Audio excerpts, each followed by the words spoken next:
Valentino Rossi has moved into second place, past his teammate Maverick Vinales.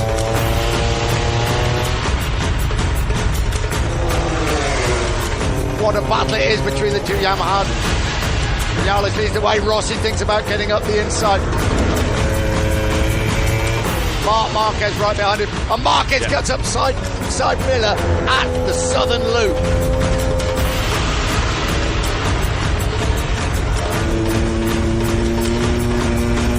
Marc Marquez, he is lining up Maverick Vinales side by side, they come. He's going to get up the inside of Vinales at the southern loop. He's done it again. Magnificent stuff from Marquez.